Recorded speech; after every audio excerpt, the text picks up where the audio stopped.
Ayan guys, alis tayo sa bahay. 3:30 in the morning. Kaya mamalingki muna tayo.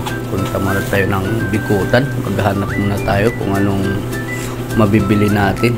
Dahil kulang yung panluto natin. Bili tayo ng isda.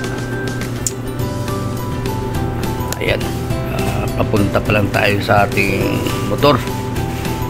Ayan, nakita nyo ang liwanag pa. Liwanag ng ilaw dito sa aming lugar. Kaya dito nakapark yung aking motor. Ayan. Ayan yung aking motor. Kaya papunta na tayo ng bikutan guys. Ayan, nakarating na rin tayo ng bikutan. Hanap-hanap tayo kung anong mabibili natin. Ayan, ang unang bungad natin mayroon yellowfin. Mataas ang presyo pa rin, 250. Ayan, yung mga isdang bato, lalaki. Tsaka nakita ko dito mayroon tulingan, yung yellowfin. Ayan, halo tulingan at saka yellowfin. Kaya pipiliin natin yung yellowfin. Yan ang ipiprito natin today. Ayan guys, nakakuha ko ng 2 kalahati na yellowfin, yung maliliit lang, yung tamang-tama yung isang order. Kaya nakita nyo guys, walang kaanong laman yung yung mga pisto. Kaya yung isda lang dito yung matambaka. Kaya yun ang mamahal ng isda. Kasi nakita nyo man, walang mga pwesto. Kaya yun, tsaga na lang tayo kahit mahalang isda. Ayun, wala tayong magawa kasi wala tayong maluluto pag di tayo bibili. Ayan si ate, yung kapitbahay ko. Ayan, wala din siyang talagang bukid na pinapabili ng boss ko. Ayun, puro isdang bato ang tinda niya. Ayan lang guys yung mga tinda ngayon. Kaya medyo mataas ang isda. Kaya yun talaga, ganyan ang mga isda. Yan, pag uwi na tayo guys, kasi nakabili na tayo ng yellowfin. Ayan, naghahanap tayo ng gulay yung para sa munggo natin. Dito mayroon pang gulayan dito. Ayan, may langka. At saka langka na lang ilagay natin para pabilisan. Ayan te, pabili ako ng 1 kilong langka para ilagay ko sa munggo. Ayan, langka na lang ang dito niluto ang sinain, dapat doon sa kaldero. Paris ko sa aking munggo. Ayan. Ayan guys. Ayan mo, dapat yun. Natubigan na naman. Sabi ko, huwag ilagay dito yun. At tigas talaga ng ulo. Pinasahod yun sa tubigan. Ayaw magsindi.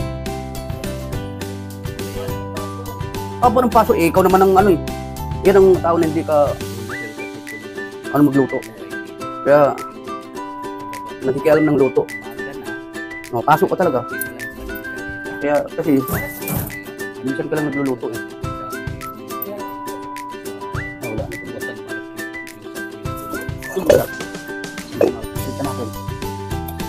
na ito. Okay, alis na tayo. Punta na tayo sa ating motor. Para makapagluto na tayo. Uwi na tayo. Nagluluto ka palagi. Alam mo yung motor ko. Kung saan ang para makapagluto na tayo.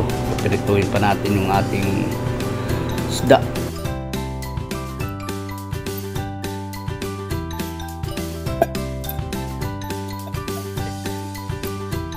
Dapat puro mo. Tawagin mo si kuya muna.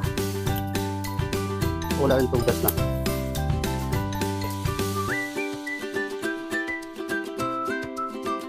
Wala na rin. Binabilan kahapon ko. Lagyan mo mantika yung kaldero ba, mapasok ulit. Maglagay ka lang ng mantika, papasok ulit.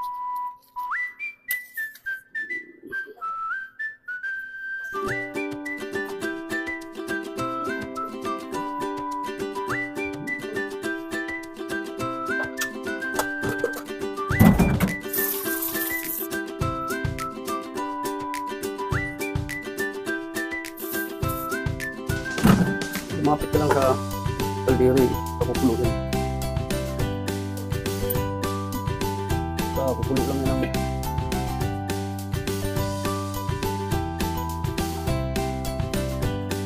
Ako tagal-tagal ko na nagluluto. Kahit pasok, hindi ko mapasok. Kasi, kaldero ko na sayod. Hindi lang sabi ko eh. Pasok sa mama mo. Eh, kaldero nagdikit. Eh, yan yung ano eh. Toto, gisahin mo bawang to. O yan, nasa malaki na. Naglapag lang ng baso na dito, nagkapit. So, lagyan mo ng bawang sibuyas. Bugas ako ng langka. Ayun na, mainit na yung ano ko yan.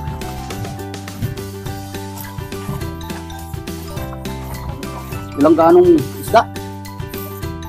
Mahal ng isda ngayon.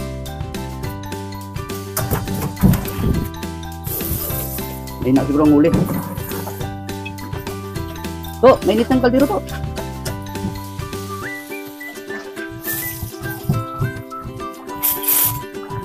Ha? Bawang sibuyas. Ano ma? Ano oras balis nyo?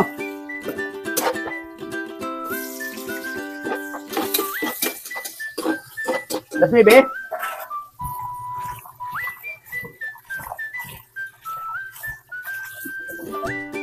Di ba sitlog? Ready na yun. Lambot na karami. Sabi na siya.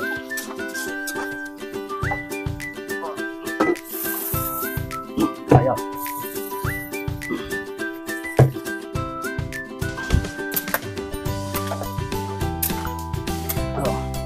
Munggo lang ka yung luto natin ngayon. Tsaka isda. Gano'n ko ng yulupin. Maliliit. Paprito.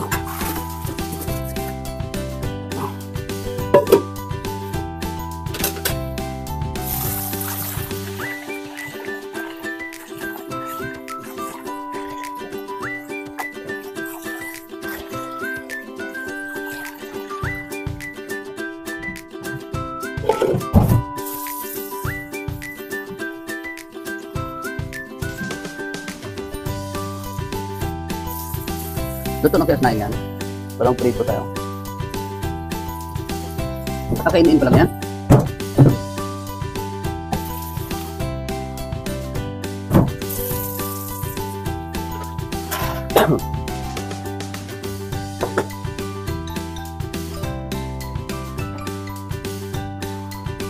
Ayan guys, yung luto natin ngayon. Munggo langka na may ribs, pork ribs yung nalo natin. Ayan guys, lapit na maluto to.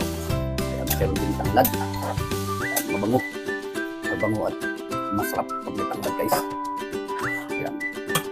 After 10 minutes, luto na yung ating munggo. Ayan guys, at saka meron din tayong yellow pin. Ayan, yung yellow pin na maliliit. Yung tamang-tama lang isang order.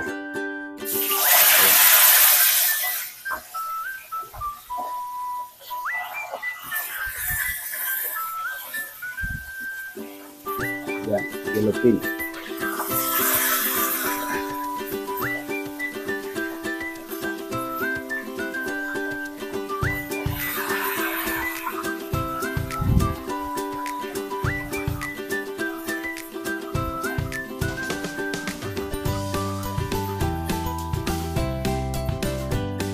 Ayan guys, malapit na maluto yung ating munggo.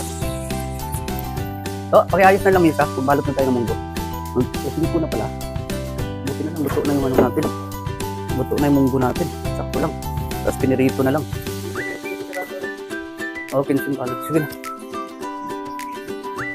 Okay na, luluto. Ano na, magbalot na ako. Saan yung pat-order natin? Ito na. Ayan na, luto na yung ating munggo guys. Ayan, wow. Ayos. Magpagbalot na tayo. Wow! Ayan na yung ating munggo. Yan ang munggo ribs natin guys. Luto na. Wow! Sarap. Yung partner niya ay ating prito. Ayan, babalot na naman tayo ng ating munggo. Ito yung baso ko.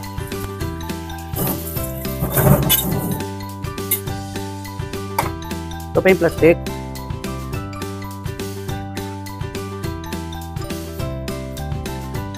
Galing na natin ang ating tanglad.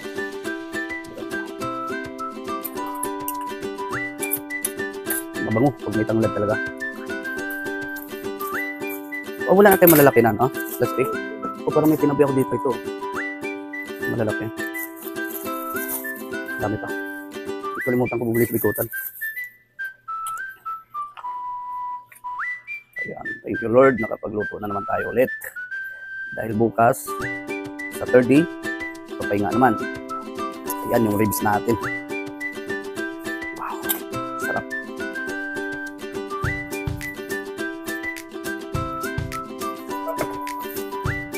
Depende. Walang container pa eh. Pag dumating container, never time. Ano? Wala eh, pagod si Dok eh. Wala pang kamat siya.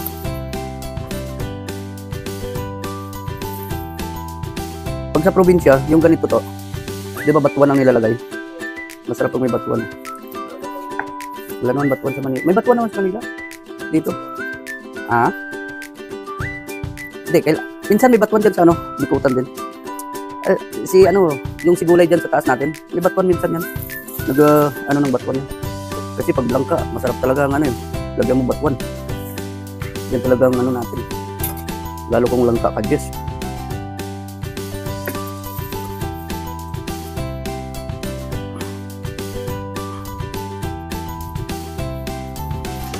Sa bikutan, ipagpalingki ko kanina. Walang gaanong isda. Pabili nga si Sir Carlo ng ano, ng dalagang bukid. Wala. Mayroon dalagang bukid, eh lalaki naman. Maliit. Yung gusto niya yung ano, yung malapad. Kasi yung malapad na yung dalagang bukid, hindi masyado matinik.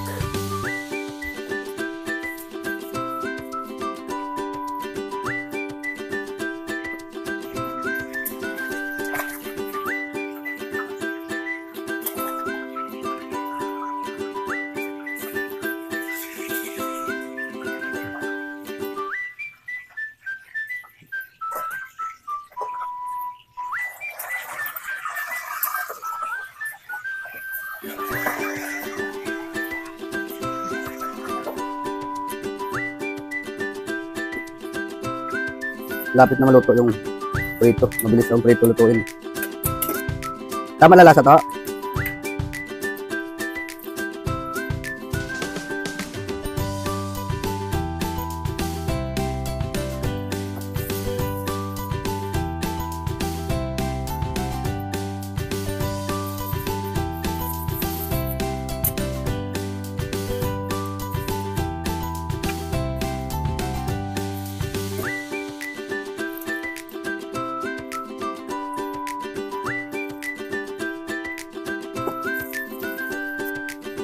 Gulay, pinakababa din na presyo ng gulay, 120 rin ang sitaw. Yung talong tumaas na naman. Kaya hirap magana ng gulay din.